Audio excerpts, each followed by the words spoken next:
Hello बच्चों, आप सभी को नमस्कार। हमें उम्मीद है कि आप लोग अच्छे होंगे। देखिए, आज बताने वाले हैं कक्षा 10 की। कल बेसिक में बताए थे और उसी में आज भी बता दे रहे हैं। ठीक है, देखिए, वास्तविक संख्या किसे कहते हैं?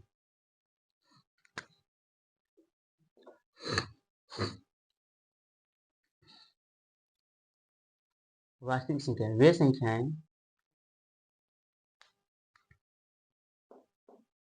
संख्याएं जिसका वास्तविक मान होता है या फिर और जिन्हें संख्या रेखा पर प्रदर्शित किया जा सकता है। देखिए, रेखा पर जो प्रदर्शित किया जा सकता है उसी को क्या कहते हैं? वास्तविक संख्या। या फिर परिमेय और अपरिमेय संख्याओं के संग्रह को वास्तविक संख्या कहते हैं। यानी परिमेय और अपरिमेय जो दोनों मिलकर के जो रहते हैं उनको भी हम कहेंगे वास्तविक संख्याएं। वास्तविक संख्या को आर से प्रदर्शित करते हैं। ठीक है, वास्तविक संख्या को आर से प्रदर्शित करते हैं। देखिए, वास्तविक संख्या को आर से प्रदर्शित करते हैं। एक बार फिर से बता रहे हैं। देखिए, वे संख्याएं जिसका वास्तविक मान होता है और जिन्हें संख्या रेखा पर प्रदर्शित किया जा सकता है। यानी अगर रेखा है इस पर हम क्या कर दें? इस पर प्रदर्शित जो किया जाता है संख्या,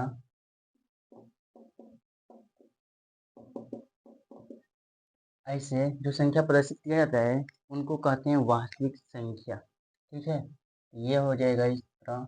और या फिर इसमें से परिमेय यानी परिमेय, देखिए परिमेय संख्या और अपरिमेय संख्या ये दोनों होते हैं। ये संग्रह को वास्तविक संख्या कहते हैं। वास्तविक संख्या को आर से प्रदर्शित करते हैं। ठीक है, देखिए जैसे √2 ये क्या है? अपरिमेय संख्या है। 2/3 ये देखिए परिमेय संख्या है। -7 ये भी परिमेय संख्या है। -2/7 ये भी परिमेय संख्या है। 0 देखिए हर में एक होगा तो ये भी क्या है? परिमेय संख्या है। पाई क्या है? अपरिमेय संख्या है। यानी हम परिमेय अपरिमेय को दोनों को मिला कर जो रहते हैं तो वो भी क्या होंगे? वास्तविक संख्या होंगे। ठीक है,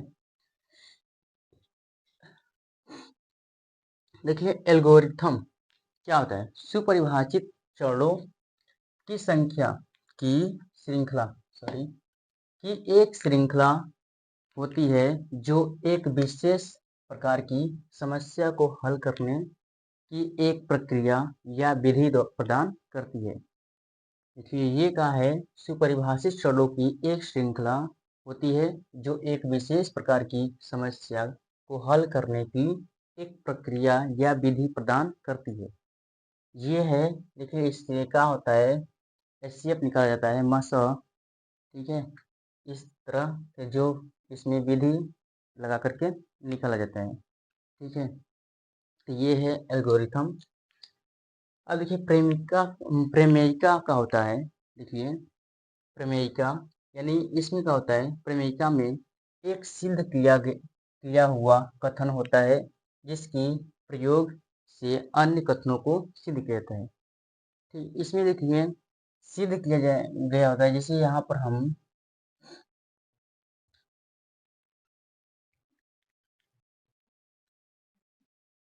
यहाँ बता दे रहे हैं। जैसे इसमें देखिए यहाँ पर इसे त्रिभुज होता है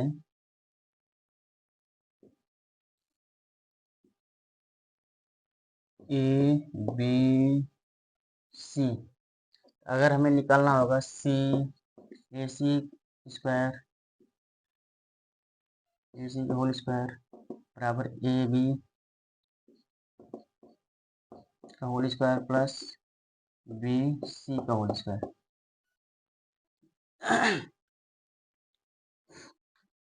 देखिए ये क्या है? पाइथागोरस का प्रमेय है जो कि ये सिद्ध किया है। ये क्या है? एक कथन है, सिद्ध किया हुआ है। इस पर हम कोई भी अगर क्वेश्चन आता है तो इस पर क्या करते हैं? इसी पर लगा करके हल करते हैं। या फिर इसको हम कहेंगे कर्ण स्क्वायर बराबर लंब स्क्वायर प्लस आधार स्क्वायर। ये है, यानी ये कथन क्या गया है, सिद्ध किया गया है। इसमें बताया है कि प्रेमिका में क्या होता है कि एक सिद्ध किया हुआ कथन होता है। जैसे इसमें हम देख रहे हैं पाइथागोरस प्रमेय में, इसमें देखिए सिद्ध किया गया होता है कर्ण स्क्वायर बराबर लंब स्क्वायर प्लस आधार स्क्वायर। इसमें जिसके प्रयोग से अन्य कथनों को सिद्ध किया जा सकते हैं, इसलिए किया जाता है। जैसे यहाँ पर अगर हम इसमें क्वेश्चन आएगा, देखिए इस पर हम लगा करके हल करते हैं। जैसे हमें कर्ण का मान निकालना हो तो हम यही निकाल लेंगे, यानी लंब और लंब के स्क्वायर प्लस आधार के स्क्वायर, या फिर रूट में इनको कर सकते हैं इस तरह भी, इस तरह लंब स्क्वायर प्लस आधार स्क्वायर इस तरह कर सकते हैं। तो हमें कर्ण निकालना हो तो इस निकाल सकते हैं, लंब स्क्वायर निकालना हो तो निकाल सकते हैं, आधार स्क्वायर निकाल सकते हैं। ये क्या है, एक कथन सिद्ध किया गया है। ठीक है, तो यही है जो कि प्रमेय का होगा। ठीक है, तो इस जो कथन को सिद्ध किया होता है उसी पर क्वेश्चन को हल करते हैं। ठीक है, अब देखिए इसमें यूक्लिड विभाजन प्रेमिका, यूक्लिड विभाजन प्रमेयिका क्या होती है। देखिए दिए गए दो धनात्मक पूर्णांकों यानी a और b के लिए ऐसी अद्वितीय पूर्ण संख्याएं q और r विद्यमान है कि a इक्वल b q, यानी ये दोनों के बीच में इंटू है, क्या है b q प्लस r, जहाँ का हो जीरो, जीरो से बड़ा होना चाहिए। ये क्या है, लेस देन है, इक्वल भी है, लेस देन इक्वल आर, या फिर जीरो के बराबर होना चाहिए, या तो जीरो से बड़ी होनी चाहिए वो संख्या, और यहाँ पर आर, फिर आर लेस देन बी, यानी आर से बड़ी का होना चाहिए, बी होना चाहिए। देखिए इसमें यानी भाज्य, इसमें देखिए इसमें ए का होता है भाज्य होता है, और बी का होता है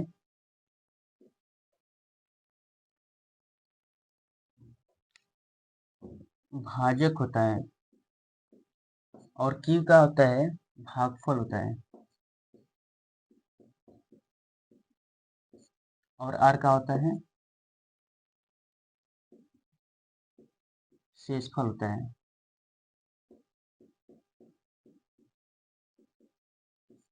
ये यानी भाज्य बराबर भाजक गुणे भागफल प्लस शेषफल को होता है। इसमें कहने का मतलब है कि जो जीरो है, जीरो के इक्वल होना चाहिए यार, आर यानी शेष का मान, शेष का होगा या फिर जीरो होना चाहिए या फिर उससे बड़ी होनी चाहिए। आर जीरो से या तो बड़ी होगी, ये होगा। फिर आर से यानी शेषफल से बड़ा कौन होगा, बी, यानी बी कौन है, भाजक, ये भाजक बड़ी होगी जो भाग देता है। से भाज्य बराबर भाजक भाज्य, यहाँ आप लिख रहे हैं भाजक भाज्य भागफल,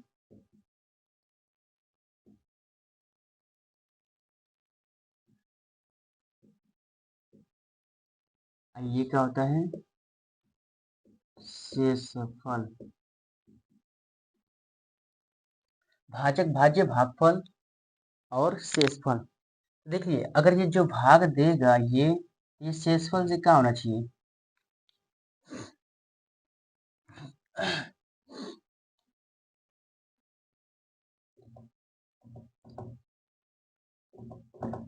जो देखिए भाजक है, भाजक भाजक क्या है, इसमें बी है, और शेषफल क्या है, आर है, और यहाँ पर भाज्य क्या है, ए, और भागफल क्या है, क्यू। अब देखिए इसमें बता रहा है कि यहाँ पर आर से बड़ा होना चाहिए बी। ठीक है, जो भाग देगा इसमें।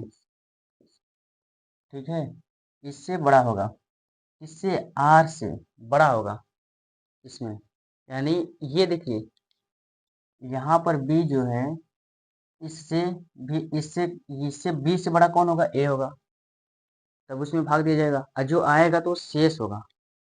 ठीक है, तो शेष होगा, तो जब बड़ा होगा बी तभी तो वो शेष होगा। हैं, देखिए अगर ये शेष होगा जिसे हम भाग देंगे इसमें, यहाँ पर हम संख्या ले रहे हैं,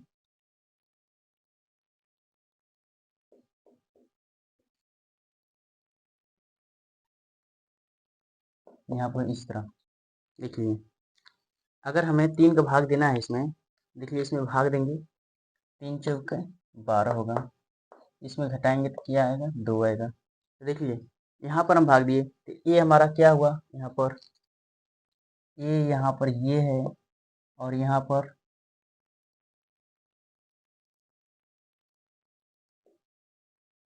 ये, यहाँ पर क्या है, ये भाजक है, भाज्य है, और यहाँ पर बी क्या है, भाजक है, और यहाँ पर ये क्या है, क्यू भागफल है, और ये क्या है, आर, जिसे रुक जाइए एक बार फिर से लिख रहे हैं, यहाँ पर हम जगह थोड़ा कम है इसलिए दिक्कत हो रहा है, तो यहाँ आप लिख रहे हैं, जैसे यहाँ आप देख लिए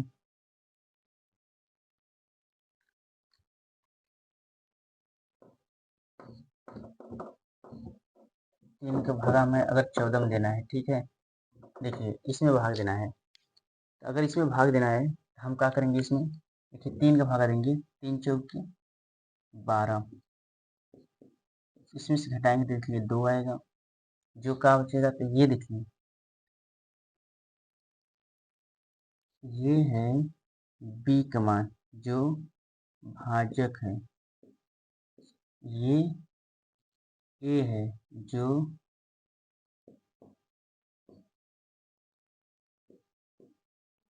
भाज्य है, और ये क्या है, क्यू है जो भागफल है,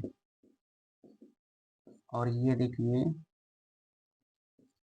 आर है जो शेषफल बोलते हैं। ठीक है, देखिए इसमें 3 का भाग दिए तो 3 चौका 12, देखिए भाग दिए तो इसमें शेष है 2, देखिए इससे क्या है, छोटा है, यानी इससे बड़ा कौन है, बी भाजक है, क्योंकि वो भाग दे रहा है, और भाग देने पर जो शेषफल आता है तो छोटा ही होगा।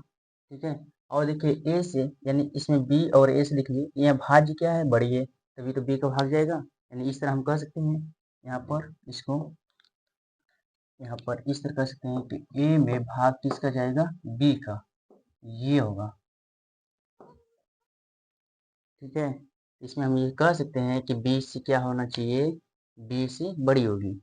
यहाँ पर बोला गया है, देखिए दिए गए दो धनात्मक पूर्णांकों ए और बी के लिए ऐसी अद्वितीय पूर्ण संख्याएं क्यू और आर विद्यमान है कि ए बराबर बी क्यू प्लस आर, इनको हल करते हैं, देखिए इनका गुणा करके और इनके बराबर कर देते हैं, जिसे यहाँ पर हम दिखा रहे हैं, यहाँ पर देखिए जैसे यहाँ पर भाज्य है, देखिए 14, इनका हम गुणनफल में करेंगे, इसके रूप से करेंगे, यानी विद्यमान है बी ए, तो यानी देखिए बी क्या है, यहाँ पर बी, तो बी कौन सा है, 3 है, और गुणा क्यू, क्यू कौन है इसमें, भागफल 4 होगा, और प्लस इसमें क्या है, आर शेषफल 2 होगा। तो देखिए इनको हल करेंगे तो 3 चौके 12, 12 2 14, तो 14 14 बराबर हो जाएगा, तो 12 यानी भाज्य के बराबर ये भाज्य, भाज्य के बराबर भाजक गुणे भागफल प्लस शेषफल होगा। ठीक है, ये है। अब देखिए